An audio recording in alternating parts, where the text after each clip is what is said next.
juta je. Dia cerita pasal banyak benda lah.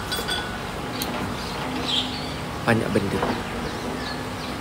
Tak apalah dik, biarlah dia happy, dia gembira. Doa-doakan je lah. Papa ni dah bagi nasihat. Tak nak nanti kalau kita bagi nasihat lebih-lebih. Sebab biasanya orang tua-tua ni, bila kita ni sebagai anak bagi nasihat, jarang betul dia rasa dia betul. So kita tak bagi nasihat dah. Kalau dia rasa betul, dia buat. Takkanlah papa nak provoke orang lagi. Udah-udahlah tu. Kalau pasal 1.5 juta papa gurau-gurau je lah. Betul tak? Korang mesti ada parents macam tu kan? Papa tak kuasa lah dik nak gaduh-gaduh dengan orang pandai. Papa tak nak keluarkan apa-apa statement pasal 1.5 juta tu. Tapi korang baca statement ni sekejap Sebenarnya bukan pasal 1.5 juta. Sebab papa tak ada hak nak cakap benda tu. Dia macam ni. Okey, papa bagi tahulah situasi papa sekarang ni. Situasi papa sekarang ni. Papa nak cerita dengan korang. Situasi papa sekarang ni, kalau korang tengok papa macam buat tak lalat ke makeup gitu, sebab papa berniaga je. So tak ada kena-mengena, dan papa hanya anggap dia sebagai bahan yang lucu. Dan papa nak bagi tahu, papa dengan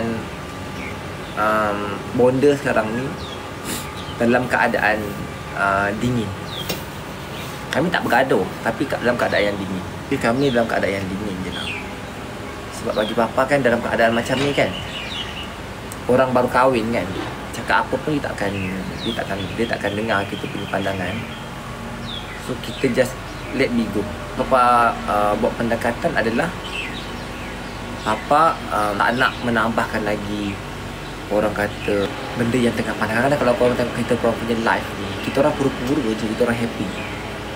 I'm sure bonda pun sama. He try to handle banyak benda dengan bisnes lagi, dengan anak lagi. Sebab dia ada dua jenis anak. Pertama, anak yang dah ada career. Pertama, anak yang bekerja dengan dia.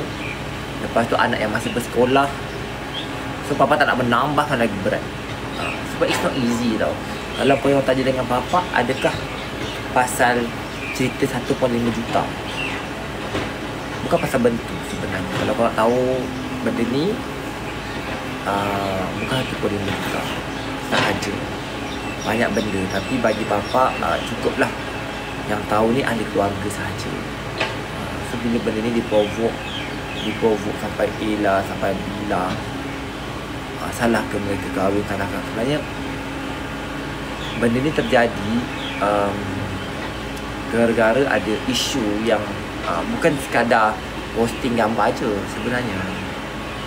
Maknanya betul 1.5 juta tu. Okey, papa jujur papa beritahu, statement ni bukan daripada mulut papa.